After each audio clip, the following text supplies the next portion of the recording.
Now microbes in production of biogas as biocontrol agents and biofertilizers। आप microbes का और किस तरह से यूज़ कर सकते हैं, तो बायोगैस प्रोडक्शन में माइक्रोब्स का यूज़ होता है। बायो कंट्रोल एजेंट्स की तरह यूज़ कर सकते हैं माइक्रोब्स को, एंड बायो फर्टिलाइजर्स की तरह यूज़ कर सकते हैं माइक्रोब्स को। सो फर्स्ट, बायोगैस की प्रोडक्शन में कैसे हेल्प करते हैं माइक्रोब्स। बायोगैस है क्या? बायोगैस है mixture of gases that is produced by anaerobic bacteria. इसमें मेन क्या होता है, मेजर जो पार्ट बनाता है वो है methane gas. Anaerobic microbial activities के दौरान फॉर्म होती है बायोगैस। जब एनारोबिक माइक्रोब्स ऑक्सीजन की एब्सेंस में बायोमास को, किसी भी ऑर्गेनिक मैटर को डिकम्पोज करते हैं या यूज़ में लेते हैं, तो उसके साथ प्रोड्यूस होती है बायोगैस। और बायोगैस का यूज़ होता है एज अ फ्यूल, क्योंकि कैसे ये इनफ्लेमेबल है, बर्निंग कैपेसिटी होती है इसके अंदर। अब जो बायोगैस है वो किस टाइप की होगी, या यानी उसमें किस गैस का कंटेंट कितना ज़्यादा होगा, कौन सी गैस कितनी परसेंट होगी, ये किस चीज़ पे डिपेंड करेगा कि जो माइक्रोब्स पार्टिसिपेट कर रहे हैं उस प्रोसेस में वो किस टाइप के हैं, एंड वो किस ऑर्गेनिक सबस्ट्रेट को यूटिलाइज कर रहे हैं। तो बहुत से बैक्टीरिया होते हैं जो सेल्यूलोसिक मटेरियल पर ग्रो करते हैं। ये ऐसे मटेरियल पे ग्रो करते हैं जिसमें सेल्यूलोज प्रेजेंट होता है, और उस सेल्यूलोज को डाइजेस्ट कर देते हैं। उसके साथ में वो बहुत ज़्यादा अमाउंट में मीथेन गैस प्रोड्यूस करते हैं। प्लस मीथेन गैस के साथ और क्या होगा, carbon dioxide and hydrogen gas भी प्रेजेंट होगी। ऐसे बैक्टीरियाज को क्या कहेंगे, मिथेनोजन्स। और इसमें सबसे कॉमन जो मिथेनोजन यूज़ में आता है in the production of biogas वो है मिथेनोबैक्टीरियम। ये जो बायोगैस प्रोड्यूस करता है उसमें मिथेन होता है 50 to 70% एंड कार्बन डाइऑक्साइड होता है 30 to 40%।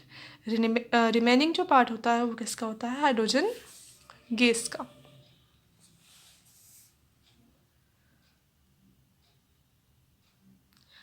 मिथेनोजन्स पहले जब सीवेज ट्रीटमेंट पढ़ा था उसमें भी यूज़ में आ रहे थे मिथेनोजन्स। स्लज डाइजेस्टर, वो जो रिमेनिंग जो एक्टिव स्लज प्रोड्यूस हो रहा था उसको डिसइंफेक्ट करने के लिए, या उसमें जो एरोबिक बैक्टीरिया प्रेजेंट थे उनको डिस्ट्रॉय करने के लिए यूज़ में ले रहे थे मिथेनोजन्स को। और वहाँ पे भी बायोगैस प्रोड्यूस हो रही थी, तो वहाँ पे भी बायोगैस प्रोड्यूस होती है, तो वहाँ पर भी मिथेनोजन्स का यूज़ होता है। प्लस मिथेनोजन्स जो हैं वो कैटल के रूमेन में भी प्रेजेंट होते हैं। कैटल की जो एलिमेंट्री कैनाल है उसका एक पार्ट होता है रूमेन, स्पेशली कैटल्स में ही प्रेजेंट होता है ये सेल्यूलोज के डाइजेशन के लिए। तो यहाँ पे सेल्यूलोज के डाइजेशन के लिए क्या प्रेजेंट होते हैं, मिथेनोजन्स प्रेजेंट होते हैं, जो वहाँ पे सेल्यूलोज जो प्रेजेंट होगी उसको डाइजेस्ट कर देंगे, प्लस बायोगैस को फॉर्म करेंगे। अब इंडस्ट्रियल लेवल पे बायोगैस के प्रोडक्शन के लिए बायोगैस प्लांट्स बनाए गए हैं, जो मोस्टली कहाँ पे बनते हैं, रूरल एरियाज़ में बनते हैं, क्योंकि बायोगैस प्लांट्स में कैटल डंग यूज़ में आता है। और कैटल डंग कहाँ पे ज़्यादा अवेलेबल होता है, लार्ज क्वांटिटीज़ में रूरल जो एरियाज़ हैं वहीं पर अवेलेबल होता है। इसलिए जो बायोगैस प्लांट्स लगते हैं वो भी कहाँ लगते हैं, रूरल एरियाज़ में ही लगते हैं। तो ऑर्गेनिक मैटर जिसपे एनेरोबिक बैक्टीरिया या मिथेनोजन्स रिएक्शन करेंगे वो क्या होगा, कैटल डंग। तो the excreta of cattle commonly called गोबर is rich in methanogenic bacteria. तो उसमें से पहले से ही जो काउ डंग है या कैटल डंग है उसमें पहले से ही बैक्टीरिया, मिथेनोजेनिक बैक्टीरिया प्रेजेंट होते हैं, जो बायोगैस की जनरेशन में हेल्प करते हैं। अब जो पर्टिकुलरली गोबर से जो बायोगैस प्रोड्यूस हो रही है उसको क्या कहते हैं, फिर गोबर गैस कहते हैं। इसका यूज़ भी फिर रूरल एरियाज़ में ही किया जाता है मोस्टली। अब बायोगैस प्लांट में क्या होता है, एक कंक्रीट टैंक होता है, एक टैंक बनाया हुआ होता है प्रॉपरली। वो कितना होता है, 10 to 15 फीट डीप होता है। उसके अंदर जो बायो वेस्ट है, कोई भी bio waste, household waste जो होता है बायोलॉजिकल,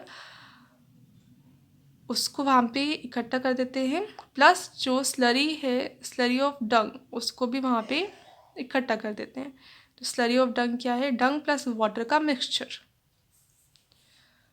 तो उसको उस बायोगैस प्लांट की एक पार्ट में, जिसको कहते हैं डाइजेस्टर, वहाँ पर फिल कर देते हैं, भर देते हैं।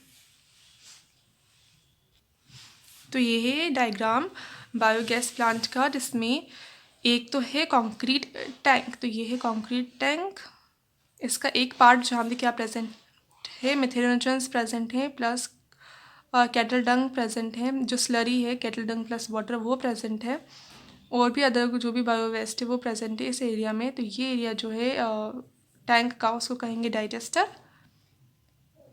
अब इसमें ये ऐड कहाँ से कर रहे हैं? यहाँ से ऐड हो रहा है। ये डंग प्लस वाटर यहाँ से होता हुआ कहाँ जाएगा? इस एरिया में आ जाएगा, डाइजेस्टर में, जहाँ पे फिर जो मेथेनोजन्स है इसको डाइजेस्ट करेंगे और प्रोड्यूस करेंगे बायोगैस। अब ये जो टैंक है, इसके ऊपर एक फ्लोटिंग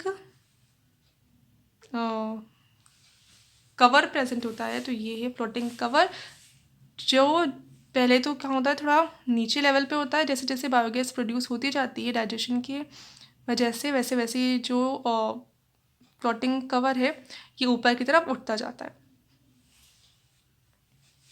अब यहाँ पे फिर एक पाइप अटैच रहता है, जिससे होके गैस निकल जाती है और फिर वो अटैच रहती है, सप्लाइड हो जाती है जो भी नियर बाय हाउसेस हैं वहाँ पर।